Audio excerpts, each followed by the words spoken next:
तो अपने स्वीट और प्यारे बच्चों के लिए एक बार फिर से हम आ चुके हैं। हेलो बच्चों, आज के क्लास में हम लोगों का टॉपिक है केमिकल बॉन्डिंग। लेक्चर नंबर दूसरा होने जा रहा है। पहले लेक्चर में हम लोगों ने ऑक्टेट रूल के बारे में पढ़ा था। तो दूसरा लेक्चर फिर से ऑक्टेट रूल का ही बचा हुआ और हिस्सा, मतलब रूल तो हम लोगों ने कंप्लीट कर लिया है, लेकिन कुछ और एग्जाम्पल्स लेने होंगे, उसके बिना काम पूरा नहीं माना जाएगा। तो पिछले क्लास में हम लोगों ने सीखा था कि जैसे अगर अपने पास कार्बन है, कार्बन के अंतिम में होते हैं 4 इलेक्ट्रॉन्स, और ऑक्टेट तक पहुंचने के लिए, मतलब 8 इलेक्ट्रॉन तक पहुंचने के लिए इसे 4 इलेक्ट्रॉन और मिल जाए तो 4 4 8 हो जाएगा, और इसे 4 इलेक्ट्रॉन चाहिए तो ये 4 बॉन्ड्स बनाएगा। जैसे नाइट्रोजन है, उसके अंतिम में है 5 इलेक्ट्रॉन्स, और ऑक्टेट तक पहुंचने के लिए इसे 3 इलेक्ट्रॉनों की जरूरत है, ये 3 बॉन्ड्स बनाएगा। ऑक्सीजन, उसके अंतिम में है 6 इलेक्ट्रॉन्स, ऑक्टेट तक पहुंचने के लिए 2 इलेक्ट्रॉनों की जरूरत है, और ये 2 बॉन्ड्स बनाएगा। और फ्लोरीन, अंतिम में 7 इलेक्ट्रॉन है, ऑक्टेट तक पहुंचने के लिए 1 इलेक्ट्रॉन चाहिए, तो इसे एक बार बॉन्ड बनाना होगा। और इनके एग्जांपल्स भी हम लोगों ने लिए थे कि कार्बन को 4 बॉन्ड्स बनाना है, तो जैसे हम CH4 कर दें, ये हो गया कार्बन के चारों बॉन्ड्स कंप्लीट। कार्बन ने 4 हाइड्रोजन एटम्स के साथ साझेदारी कर ली। हाइड्रोजन ऑक्टेट रूल वगैरह नहीं फॉलो करता है, हाइड्रोजन के लिए डुप्लेट होता है, हाइड्रोजन डुप्लेट पर ही खुश हो जाता है, उसको ऑक्टेट वगैरह नहीं चाहिए। तो हाइड्रोजन को एक ही बॉन्ड बनाना होता है, हाइड्रोजन ने एक बॉन्ड बना लिया, और कार्बन को 4 बॉन्ड्स बनाने थे तो कार्बन ने 4 बॉन्ड्स बना लिए। प्रत्येक हाइड्रोजन एक बॉन्ड बनाएगा और कार्बन 4 बॉन्ड्स बनाएगा, और कार्बन का ऑक्टेट कंप्लीट हो जाएगा। नाइट्रोजन के अंतिम में 5 इलेक्ट्रॉन है, 3 बॉन्ड्स बनाने हैं, तो नाइट्रोजन 3 हाइड्रोजन एटम्स के साथ साझेदारी करके NH3 अमोनिया बना लेगा। 5 इलेक्ट्रॉनों में से एक यहाँ, एक यहाँ, एक यहाँ साझेदारी में लगाया, तो 2 इलेक्ट्रॉन बचेंगे। बचे हुए इलेक्ट्रॉनों को इस तरह से बना देते हैं और लोन पेयर पढ़ते हैं। तो 5 इलेक्ट्रॉनों में से 3 इलेक्ट्रॉन साझेदारी में लगाने के बाद 2 इलेक्ट्रॉन बचा है, और नाइट्रोजन का ऑक्टेट पूरा। इस बॉन्ड में 2 इलेक्ट्रॉन, यहाँ पर 2 इलेक्ट्रॉन, यहाँ पर 2 इलेक्ट्रॉन, और लोन पेयर का 2 इलेक्ट्रॉन ले लो, तो नाइट्रोजन के चारों तरफ 8 इलेक्ट्रॉन है। तो इस तरह से जब हम स्ट्रक्चर्स बनाते हैं तो मोस्टली इनको हम एक नाम दे देते हैं लेविस स्ट्रक्चर्स, जिसमें बॉन्ड्स दिखाते हैं और लोन पेयर जहां जहां हो वो दिखा डालते हैं, तो इसको लेविस स्ट्रक्चर बोलते हैं। ऑक्सीजन को 2 बॉन्ड्स बनाने हैं, 6 इलेक्ट्रॉन है, 2 इलेक्ट्रॉनों की जरूरत है, तो 2 बॉन्ड्स तो बनाने ही होंगे। तो ऑक्सीजन 2 हाइड्रोजन एटम्स के साथ मिलकर के पानी का मॉलिक्यूल बनाता है। आउट ऑफ 6 इलेक्ट्रॉन्स, एक इधर साझेदारी में लगा दिया, तो 4 इलेक्ट्रॉन बचेंगे। 2 एक साथ बनाओगे, कहोगे ये एक लोन पेयर, ये दूसरा लोन पेयर। फ्लोरीन के अंतिम में 7 इलेक्ट्रॉन है, ऑक्टेट तक पहुंचने के लिए एक बॉन्ड बनाना पड़ेगा, 1 इलेक्ट्रॉन चाहिए तो एक बॉन्ड बनाएगा, तो एक हाइड्रोजन एटम के साथ मिलकर के HF बना लेगा, हाइड्रोजन फ्लोराइड। और 7 इलेक्ट्रॉनों में से 1 इलेक्ट्रॉन साझेदारी में लगा दिया, तो डेफिनेटली 6 इलेक्ट्रॉन बचेंगे। 2 करके 3 बार बना दो। तो ये सारी बातें हम लोग पिछले क्लास में कर चुके थे, बस ऐसे ही थोड़ा सा तुम्हें याद दिला दिया ताकि आगे की बात करते समय तुम्हें थोड़ा अच्छा महसूस। तो कार्बन को कितने बॉन्ड्स बनाने हैं? 4 बॉन्ड्स। क्यों? हमने समझा। तो कार्बन को अगर 4 बॉन्ड्स बनाने हैं तो कार्बन अपने 4 बॉन्ड्स को एक तो देखो ऐसे बना सकता है, चलो कोई एटम X कह देते हैं ना, किसी एटम X के साथ वो 4 बार सिंगल बॉन्ड बना ले। या फिर ऐसा हो सकता है कि कार्बन जो है किसी एटम Y के साथ डबल बॉन्ड अगर बना सकता है, तो 2 बार डबल बॉन्ड बनाने से भी तो हो जाएगा ना, 2 बॉन्ड इधर, 2 बॉन्ड इधर, चारों बॉन्ड्स कंप्लीट। तो जरूरी नहीं कि 4 सिंगल बॉन्ड्स ही बनाया जाए, 2 डबल बॉन्ड्स बना करके भी कार्बन अपना ऑक्टेट पूरा कर सकता है। या फिर ऐसा भी हो सकता है कि कार्बन एक डबल बॉन्ड बना ले और 2 सिंगल बॉन्ड्स बना ले, ऐसा भी कार्बन कर सकता है। यहाँ पर भी 4 बॉन्ड्स दिखाई पड़ रहे हैं कार्बन के। या ऐसा भी हो सकता है कि कार्बन किसी एटम Z के साथ ट्रिपल बॉन्ड बना ले और फिर एक सिंगल बॉन्ड बना ले, तो 3 बॉन्ड इधर और 1 बॉन्ड इधर मिला करके 4 बॉन्ड्स। तो अपने चारों बॉन्ड्स को पूरा करने के लिए कार्बन के पास ये सारे रास्ते हैं, 4 सिंगल बॉन्ड्स, 2 डबल बॉन्ड्स, या फिर 1 डबल और 2 सिंगल बॉन्ड, या फिर एक ट्रिपल बॉन्ड और एक सिंगल बॉन्ड। इनके एग्जांपल्स भी हम ले सकते हैं। जैसे इसका एग्जांपल एक तो अभी लिया है हम लोगों ने, CH4, कार्बन 4 बार हाइड्रोजन एटम्स के साथ साझेदारी कर ले जाए, कार्बन 4 बार क्लोरीन एटम्स के साथ साझेदारी कर ले जाए, क्लोरीन के अंतिम में 7 इलेक्ट्रॉन होते हैं, तो उसे एक ही बॉन्ड बनाना होता है, तो प्रत्येक क्लोरीन एक ही बॉन्ड बनाएगा। क्लोरीन का इलेक्ट्रॉनिक कॉन्फ़िगरेशन लिखोगे 2 8 7। अंतिम में 7 इलेक्ट्रॉन एक बार बॉन्ड बनाना है, तो प्रत्येक क्लोरीन एक बार बॉन्ड बनाएगा, और कार्बन को 4 बॉन्ड्स बनाने थे, कार्बन ने 4 बॉन्ड्स बनाए। इसे तुम कहते हो मीथेन। और हाइड्रोजन को हटा करके क्लोरीन लगा दिया, और कितनी बार? 4 बार। इसे तुम कह दोगे क्लोरोमीथेन। क्लोरोमीथेन, वो भी टेट्रा क्लोरोमीथेन। टेट्रा मतलब 4 बार, 4 बार इसमें क्लोरीन लगा हुआ है, टेट्रा क्लोरोमीथेन। ऐसा भी हो सकता है कि कार्बन जो है 2 बार क्लोरीन के साथ, 2 बार हाइड्रोजन के साथ, डाई क्लोरोमीथेन। डाई मतलब होता है 2 बार, ठीक, डाई 2 बार, ट्राई 3 बार, टेट्रा 4 बार, पेंटा 5 बार, हेक्सा 6 बार, हेप्टा 7 बार, ऑक्टा 8 बार। 2 3 4 5 6 7 8। कोई चीज रिपीट होती है तो रिपीटिशन के लिए इन शब्दों का इस्तेमाल करते हैं। डाई मतलब 2 बार आया है, जैसे कार्बन डाइऑक्साइड में 2 बार ऑक्सीजन है। कार्बन टेट्राक्लोरोमीथेन इसे हमने कहा है, हम इसे कार्बन टेट्राक्लोराइड भी कह सकते हैं। डाइक्लोरोमीथेन क्योंकि उसमें 2 बार क्लोरीन आया है। तो इन शब्दों का इस्तेमाल जो है रिपीटिशन को दिखाने के लिए करते हैं। तो कार्बन को 4 सिंगल बॉन्ड्स बनाने हैं, 4 बार हाइड्रोजन के साथ, या फिर 4 बार क्लोरीन के साथ, या फिर 2 क्लोरीन 2 हाइड्रोजन, कुछ भी हो सकता है, कॉम्बिनेशन सोच सकते हो। 2 डबल बॉन्ड्स, जैसे कार्बन क्या करे, ऑक्सीजन के साथ डबल बॉन्ड, फिर ऑक्सीजन के साथ डबल बॉन्ड। ध्यान देना, ऑक्सीजन को 2 बॉन्ड्स बनाने होते हैं, ऊपर हमने डिस्कस किया है। तो ऑक्सीजन के अंतिम में 6 इलेक्ट्रॉन है, 2 इलेक्ट्रॉनों की जरूरत है ऑक्टेट तक पहुंचने के लिए, तो 2 बॉन्ड्स उसे बनाने होंगे। तो ऑक्सीजन 2 सिंगल बॉन्ड बना ले, या फिर डबल बॉन्ड भी तो बना सकता है। तो ऑक्सीजन ने यहाँ वही किया है, डबल बॉन्ड बना लिया। ऑक्सीजन चाहे तो 2 सिंगल बॉन्ड्स बना ले, या फिर एक डबल बॉन्ड बना ले। कार्बन डाइऑक्साइड है ये तुम्हारा, तो डाई का मतलब 2 बार ऑक्सीजन है, इसीलिए डाइऑक्साइड। और इस तरह के सिचुएशन में जैसे कार्बन डबल बॉन्ड ऑक्सीजन कर दो, डबल बॉन्ड वाई की जगह डबल बॉन्ड ओ, ऑक्सीजन 2 बार बॉन्ड बना ही सकता है। और 2 सिंगल बॉन्ड्स, तो चलो 2 क्लोरीन लगा दो, इसे तुम कहते हो फॉस्जीन। बहुत ही पॉइजनस गैस होता है, ठीक सर, पॉइजनस गैस। नाम याद रहे तो ठीक, अदरवाइज स्ट्रक्चर तो कम से कम ध्यान रखना है कि अगर ऐसे स्ट्रक्चर सामने आ जाए तो परेशान नहीं होना है, बस इतना चेक कर लेना है कौन कौन से एलिमेंट है, उनको कितने कितने बॉन्ड्स बनाने थे, क्या उन्होंने उतने उतने ही बॉन्ड्स बनाए हैं, या फिर आगे पीछे तो तुमने नहीं कर दिया। जैसे कार्बन को 4 बॉन्ड्स बनाने होते हैं, क्या उसने 4 बॉन्ड्स बनाए हैं? सर यस, मतलब कम से कम एक चीज तो सही है इसमें। ऑक्सीजन को कितने बॉन्ड्स बनाने होते हैं? तो आंसर 2 बॉन्ड्स बनाने होते हैं। क्या ऑक्सीजन ने 2 बॉन्ड्स बनाए हैं? आंसर इज यस, मतलब ऑक्सीजन की तरफ से भी स्ट्रक्चर सही है। क्लोरीन को 1 बॉन्ड बनाना होता है, क्या क्लोरीन ने 1 बॉन्ड बनाया है? तो आंसर यस, दोनों क्लोरीन ने 1 बॉन्ड बनाया है, मतलब क्लोरीन की तरफ से भी सब कुछ सही है, means structure is okay, structure हो सकता है ऐसा, राइट। तो इस तरह से ये हुआ। फिर एक और स्ट्रक्चर हम लोग लिख सकते हैं, कार्बन डबल बॉन्ड ऑक्सीजन, यहाँ पर O और O लगा दो। क्या ये स्ट्रक्चर सही है? तो आंसर है कार्बन को 4 बॉन्ड्स बनाने होते हैं, कार्बन की तरफ से तो सही है। ऑक्सीजन को 2 बॉन्ड्स बनाने होते हैं, इस ऑक्सीजन की तरफ से तो सही है, इसने 2 बॉन्ड्स पूरे कर लिए। इस ऑक्सीजन को भी 2 बॉन्ड बनाने होंगे, तो इधर से सही नहीं दिख रहा है, यहाँ पर एक H जोड़ दे, अब सही हो जाएगा। ऑक्सीजन ने 2 बॉन्ड्स बना लिए, 2 सिंगल बॉन्ड्स, एक कार्बन के साथ एक H के साथ। इसी तरह से यहाँ पर भी एक H लगा दें, तो इस पूरे स्ट्रक्चर को लिखते हैं H2CO3 और नाम देते हैं कार्बोनिक एसिड। तो बस जब भी स्ट्रक्चर्स हमारे पास आएंगे हमें इतना ही सोचना है कि कौन सा एलिमेंट कितना बॉन्ड बना सकता है, या उसको कितना बॉन्ड बनाना चाहिए, और यदि उसने उतने ही बॉन्ड्स बनाए हैं जितनी उसकी कैपेसिटी में है, जितना उसे करना चाहिए, तो सही, और अगर कुछ अंट कर दिया मतलब स्ट्रक्चर गड़बड़। इसी तरह से अगर इसका एग्जांपल लें, 3 बॉन्ड बनाने वाला कुछ, तो कार्बन के साथ नाइट्रोजन का एक ट्रिपल बॉन्ड कर दो, इधर एक हाइड्रोजन लगा दो। नाइट्रोजन के अंतिम में कितने इलेक्ट्रॉन्स होते हैं? तो 5 इलेक्ट्रॉन्स होते हैं, ऑक्टेट तक जाने के लिए 3 इलेक्ट्रॉन और चाहिए, तो इसे 3 बार बॉन्ड बनाना ही पड़ेगा। तो नाइट्रोजन ने 3 बार बॉन्ड बनाया है, मतलब नाइट्रोजन की तरफ से स्ट्रक्चर ठीक है।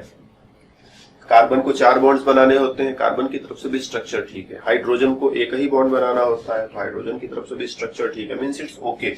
फिर लोन पेयर वगैरह कभी कभी चेक करना पड़ता है, तो फिर तुम्हें पता होना चाहिए कि कार्बन के अंतिम में 4 इलेक्ट्रॉन है और चारों बॉन्ड बनाने में उसने सारा इलेक्ट्रॉन खर्च कर दिया, so there would be no lone pair on carbon atom, carbon पर लोन पेयर नहीं होगा। नाइट्रोजन के अंतिम में 5 इलेक्ट्रॉन है, 3 इलेक्ट्रॉन साझेदारी में लगाया है तो 2 बचा रहेगा। इसी तरह से कहीं पर भी सोचो, कार्बन के अंतिम में 4 इलेक्ट्रॉन है, चारों खर्च कर दिया, कोई लोन पेयर नहीं। ऑक्सीजन के अंतिम में 6 इलेक्ट्रॉन है, 2 इलेक्ट्रॉन खर्च कर दिया तो 4 इलेक्ट्रॉन बचेंगे, बोले तो 2 लोन पेयर। तो जहां जहां जरूरत हो, लोन पेयर कोई हमेशा दिखाना जरूरी नहीं, अगर जरूरत है तो दिखा दो, अदरवाइज तुम्हें पता होना चाहिए कि वहां लोन पेयर हिडन होगा। ठीक, अगर 5 इलेक्ट्रॉन है, 3 इलेक्ट्रॉन साझेदारी में लगाया है तो 2 इलेक्ट्रॉन बचेगा ही बचेगा।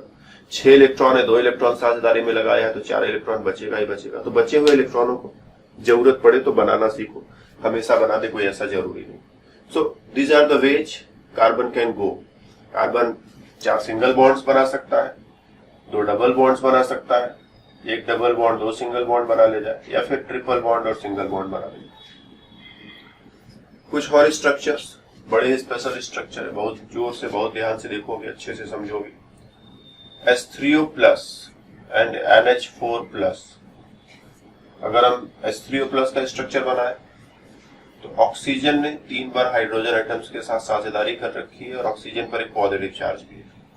तो अब तुम्हारे मन में प्रश्न आना चाहिए कि ऑक्सीजन के अंतिम में 6 इलेक्ट्रॉन होते हैं, मतलब ऑक्टेट तक पहुंचने के लिए कितने इलेक्ट्रॉन और चाहिए? 6 है, 2 और मिल जाए तो बन जाए भैया ऑक्टेट इसका। तो 2 इलेक्ट्रॉन और चाहिए तो कितनी बार बॉन्ड बनाएगा? तो 2 इलेक्ट्रॉन चाहिए तो 2 बार बॉन्ड बनाना चाहिए। फिर इसने 3 बार क्यों बॉन्ड बना करके रखा है? क्या स्ट्रक्चर गलत है? अंतिम में कितने इलेक्ट्रॉन है? 6 इलेक्ट्रॉन। कितने इलेक्ट्रॉन चाहिए ऑक्टेट तक जाने के लिए? 2 और चाहिए। कितने बॉन्ड बनाना चाहिए? आंसर भाई 2 इलेक्ट्रॉन चाहिए तो 2 बॉन्ड बना लेगा।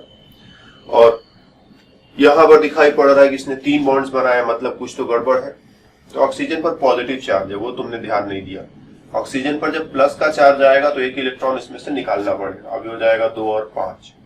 तो न्यूट्रल ऑक्सीजन ये 2 बॉन्ड्स बनाएगा। क्यों 2 बॉन्ड्स बनाएगा? क्योंकि इसको 2 इलेक्ट्रॉनों की जरूरत है ऑक्टेट तक जाने के लिए। और इसे देखो, इसको 3 इलेक्ट्रॉन चाहिए, 5 में 3 जोड़ोगे तब आएगा 8, तो इसे 3 इलेक्ट्रॉन चाहिए, तो ये 3 बार बॉन्ड्स बनाएगा और इसीलिए ये स्ट्रक्चर सही माना जाएगा। ऑक्सीजन पर पॉजिटिव चार्ज है तो वो 3 बार बॉन्ड बनाएगा। तो 5 इलेक्ट्रॉनों में से एक यहाँ, एक यहाँ, एक यहाँ खर्च कर दिया, 2 बचा रहेगा। अब लोन पेयर बना दो, तो ऑक्सीजन का देखो ऑक्टेट हो गया ना, 2 यहाँ, 2 यहाँ, 2 यहाँ, और इस लोन पेयर में 2 इलेक्ट्रॉन, तो कुल मिलाकर के 8 इलेक्ट्रॉन। सेम वे यहाँ पर देखोगे, नाइट्रोजन के अंतिम में कितना इलेक्ट्रॉन होता है? तो 5, मतलब इसे 3 बॉन्ड्स बनाने की जरूरत है। 5 इलेक्ट्रॉन है, 3 इलेक्ट्रॉन मिल जाए तो 8 हो जाएगा, तो 3 बॉन्ड बनाना पड़ेगा। लेकिन अगर नाइट्रोजन का पॉजिटिव चार्ज भी कंसीडर करो, N पर प्लस, तो अब इसमें 1 इलेक्ट्रॉन तुम कम कर दोगे, कहोगे 4 इलेक्ट्रॉन है, मतलब इसे 4 बार बॉन्ड्स बनाने होंगे। तो NH4 प्लस का जब तुम स्ट्रक्चर बनाओगे तो नाइट्रोजन के अंतिम में 4 इलेक्ट्रॉन है, उसने चारों को साझेदारी में लगा दिया, कोई लोन पेयर वगैरह नहीं बचेगा। तो इस तरह से अगर पॉजिटिव चार्जेज आ जाए, नेगेटिव चार्जेज आ जाए, तो उनको हैंडल करना हम लोग सीखेंगे। इसी तरह से एक और स्ट्रक्चर हम लोग देख सकते हैं, BH4 माइनस। बोरॉन के अंतिम में होता है 3 इलेक्ट्रॉन, जब बोरॉन पर माइनस कर दोगे तो हो जाएगा 4 इलेक्ट्रॉन। यहां से अगर देखें तो 4 इलेक्ट्रॉन है, 4 इलेक्ट्रॉन और चाहिए, तो ये 4 बॉन्ड्स बना लेगा। 4 बॉन्ड्स बनाएगा तो बोरॉन पर माइनस का चार्ज, और 4 बार इसे साझेदारी करनी होगी। तो 4 इलेक्ट्रॉनों में से एक इधर साझेदारी में लगाया, एक इधर, एक इधर, एक इधर। ध्यान देना, माइनस चार्ज मतलब 1 इलेक्ट्रॉन बढ़ा दिया ना, पहले 3 था अब 4 हो गया, और अब चारों इलेक्ट्रॉनों को एक एक करके 4 बार साझेदारी में लगा दिया, तो 4 बॉन्ड्स बना लिए। इस बॉन्ड में 2 इलेक्ट्रॉन, यहाँ 2, यहाँ 2, यहाँ 2, तो बोरॉन का ऑक्टेट कंप्लीट हो गया। तो इस तरह से BH4 माइनस। तो प्लस और माइनस अगर आए तो इस वे में बड़े ही इजीली जो हैंडल किए जा सकते हैं। अभी और भी एग्जांपल्स आएंगे धीरे धीरे, लेकिन फिलहाल थोड़ा आगे बढ़ते हैं। हम लोग कुछ और स्ट्रक्चर्स बनाते हैं, like C2H6, C2H4 and C2H2। ये 3 स्ट्रक्चर्स देखते हैं हम लोग कैसे कैसे बना पाते हैं। तो पहला स्ट्रक्चर C2H6, 2 कार्बन है तो दोनों को आपस में जोड़ेंगे ही जोड़ेंगे। 6 हाइड्रोजन है तो 3 यहां जोड़ दिए जाए, 3 यहां जोड़ दिए जाए। Simple approach. तो हाइड्रोजन को कितने बॉन्ड्स बनाने होते हैं? आंसर है 1 बॉन्ड बनाना होता है। तो क्या प्रत्येक हाइड्रोजन ने 1 बॉन्ड बना लिया है? आंसर है यस। कार्बन को कितने बॉन्ड्स बनाने होते हैं? आंसर 4 बॉन्ड्स बनाने होते हैं। क्या प्रत्येक कार्बन ने 4 बॉन्ड्स बना लिए हैं? तो इस कार्बन ने देखो 1 2 3 4, इस कार्बन ने भी 1 2 3 4 मींस ओके। C2H4 आ जाओ, कार्बन को आपस में जोड़ दो, 4 हाइड्रोजन है, 2 यहां लगा दो और 2 यहां लगा। हाइड्रोजन को कितने बॉन्ड्स बनाने हैं? बस 1 बॉन्ड। हाइड्रोजन ने तो अपना 1 बॉन्ड बना रखा है। कार्बन को कितने बॉन्ड्स बनाने? 4 बॉन्ड्स। क्या कार्बन ने अपने चारों बॉन्ड्स बना लिए हैं? आंसर अभी इसने 3 बॉन्ड बनाया, इसने भी 3 बॉन्ड्स बनाया, तो आगे कोई रास्ता दिख नहीं रहा है। तो हम यहाँ बीच में क्या करते हैं? डबल बॉन्ड लगा दें। अब की बार कार्बन कार्बन सिंगल बॉन्ड नहीं, डबल बॉन्ड। हाइड्रोजन की कमी पड़ जाए तो डबल बॉन्ड लगा करके चीजों को मेकअप करेंगे। तो डबल बॉन्ड लगा दिया, इसके भी चारों बॉन्ड्स कंप्लीट, इसके भी चारों बॉन्ड्स कंप्लीट। इसी तरह से C2H2, 2 कार्बन और 2 हाइड्रोजन, बीच में ट्रिपल बॉन्ड लगाओगे तो बात बन जाएगी। इस कार्बन के चारों बॉन्ड्स पूरे, इस कार्बन के चारों बॉन्ड्स पूरे। तो इस तरह से C2H6, इसे इथेन कहते हो तुम, इसे इथीन कहते हो। जब डबल बॉन्ड आता है तो लास्ट में ईन लगाते हो। इसमें एन लगाया, इसमें ईन लगाया है, और यहाँ ट्रिपल बॉन्ड आया है तो इथाइन कहोगे, लास्ट में आइन लगाओगे। तो इथेन, इथीन, इथाइन। इथेन मतलब बीच में सिंगल बॉन्ड है कार्बन कार्बन, इथीन, ईन मतलब बीच में डबल बॉन्ड है, और आइन मतलब बीच में ट्रिपल बॉन्ड है। ऑर्गेनिक केमिस्ट्री में सब हम लोग बहुत पढ़ते हैं, लेकिन फिलहाल अभी हम लोग ऑर्गेनिक केमिस्ट्री की बातें नहीं करते हैं, सो हम लोग उधर की तरफ नहीं जा रहे हैं। ओके, कुछ और छोटे से प्रॉब्लम्स है, उनको हम लोग इस बार करेंगे। हमारे पास एक क्वेश्चन कुछ इस तरह का है, draw all possible structures from molecular फॉर्मूले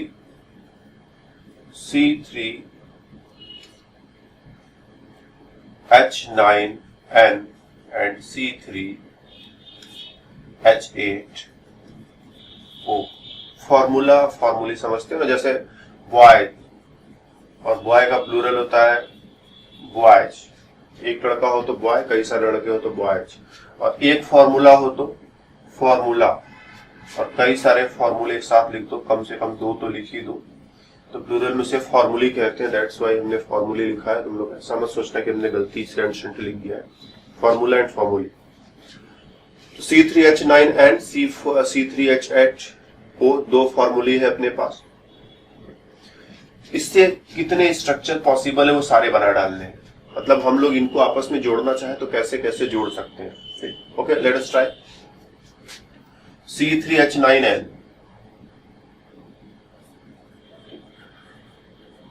इन सबको आपस में जोड़ करके हमको देखना है कैसे कैसे जोड़ करके क्या क्या स्ट्रक्चर्स बना सकते हैं।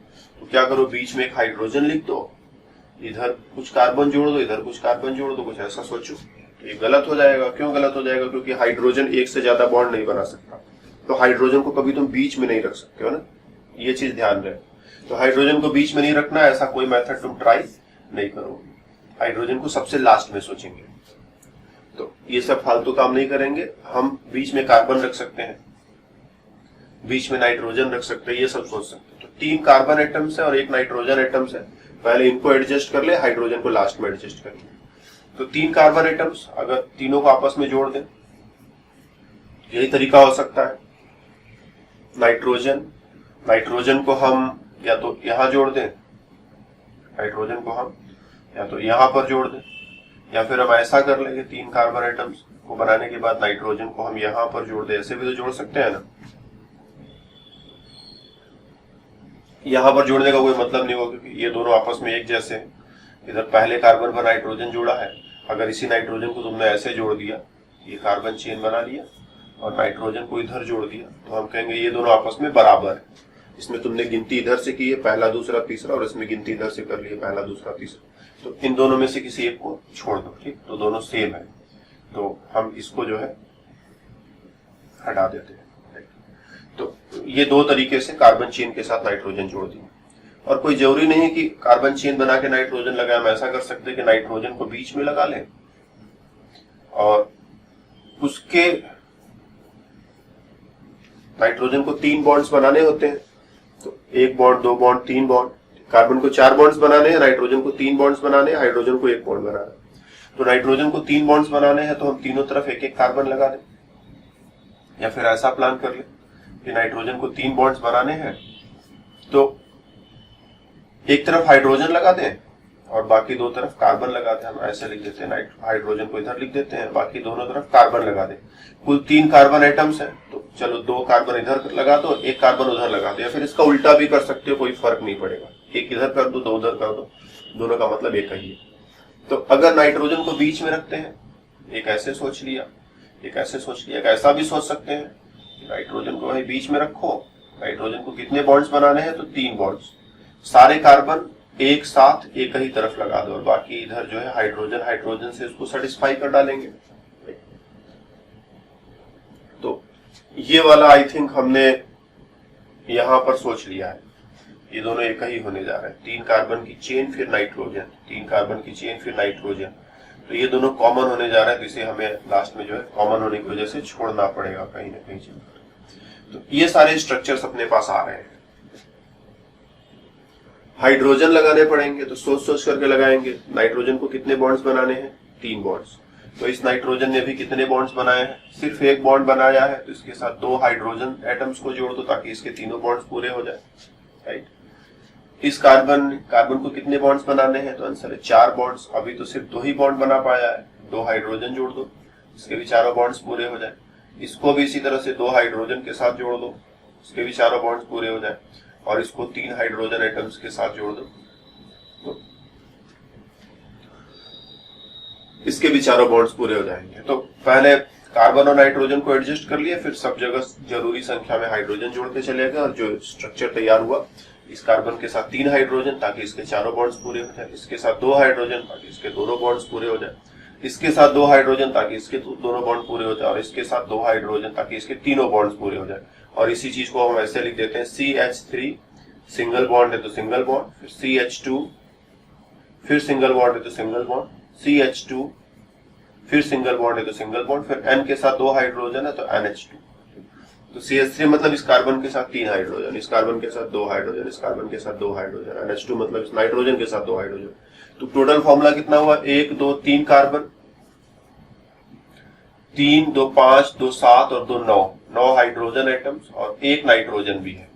तो मतलब ये जो स्ट्रक्चर बना है C3H9N के बराबर है, और हमें करना भी यही था कि C3H9N से ही सभी पॉसिबल स्ट्रक्चर्स के बारे में सोचना था। तो एक स्ट्रक्चर ये हो गया। इसी तरह से यहां पर सोचो, हाइड्रोजन लगा डालो। नाइट्रोजन को 3 बॉन्ड्स बनाने होते हैं, तो 2 हाइड्रोजन जोड़ दो, इसके तीनों बॉन्ड्स पूरे हो गए। कार्बन को 4 बॉन्ड्स बनाने होते हैं, 1 बना रखा है, बाकी 3 जगहों पर हाइड्रोजन लगा दो। इस कार्बन को 4 बॉन्ड्स बनाने हैं, 1 बना रखा है, बाकी हाइड्रोजन लगा दो। इस कार्बन को भी 4 बॉन्ड्स बनाने हैं, 3 बना रखा है, और 1 बार हाइड्रोजन जोड़ दे तो बात पूरी हो जाएगी। और इसी स्ट्रक्चर को लिखना चाहे तो हम ऐसा लिख सकते हैं, CH3 क्योंकि कार्बन के साथ 3 हाइड्रोजन है, देन सिंगल बॉन्ड CH, फिर सिंगल बॉन्ड CH3, और इधर सिंगल बॉन्ड NH2। और इसमें भी तुम देखोगे तो कार्बन 3 बार आया है, हाइड्रोजन 9 बार आया होगा, 3 इधर 6, बीच में एक 7 और 2 यहां पर मिलाकर 9, और 1 बार नाइट्रोजन है। तो ये भी उसी फॉर्मूले को फॉलो कर रहा है।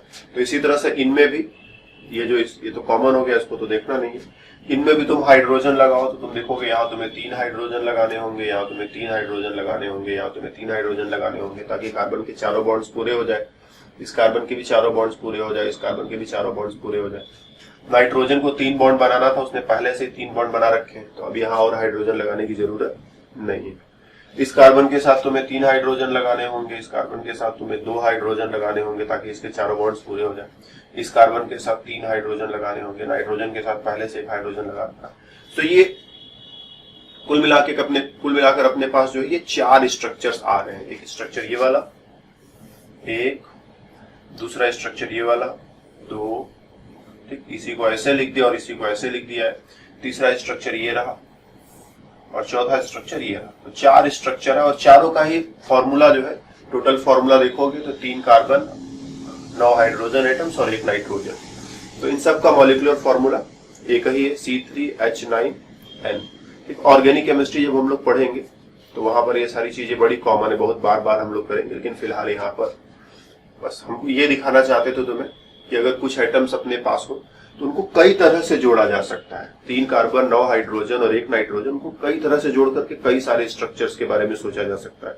और इनमें से कौन सा स्ट्रक्चर सच में होगा सच, और कौन सा स्ट्रक्चर सच में नहीं होगा, क्या ये चारों स्ट्रक्चर्स पॉसिबल है? अगर चारों स्ट्रक्चर पॉसिबल है मतलब चारों 4 अलग अलग चीजें है ना, चारों एक ही नहीं है। मॉलिक्यूलर फॉर्मूला एक होने का मतलब ये नहीं कि चारों एक ही है, ये एक अलग कंपाउंड है, ये दूसरा कंपाउंड है, ये तीसरा कंपाउंड है, ये चौथा कंपाउंड है, इसका अपना बिहेवियर होगा, इसका अपना बिहेवियर होगा, इसका अपना बिहेवियर होगा, इसका अपना बिहेवियर होगा, राइट। जैसे इंसानों को देखा जाए तो सभी को एक सिर होता है, 2 हाथ 2 पैर और भी बाकी के बॉडी पार्ट्स उसी तरह से होते हैं, लेकिन 2 इंसान अलग अलग है ना, दोनों सेम नहीं है।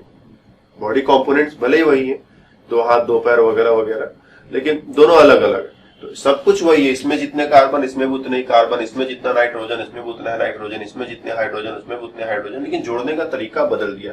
तो ये 4 स्ट्रक्चर्स 4 अलग अलग कंपाउंड्स को शो करते हैं। तो अगर कभी मॉलिक्यूलर फॉर्मूला मिले तो हमें सोचना है कि चीजों को आपस में कैसे जोड़ जोड़ करके स्ट्रक्चर्स बनाए जा सकते हैं। क्या एक ही स्ट्रक्चर बनेगा या एक से ज्यादा स्ट्रक्चर बनेगा? तो इस चीज को हम लोगों को फील करना है थोड़ा।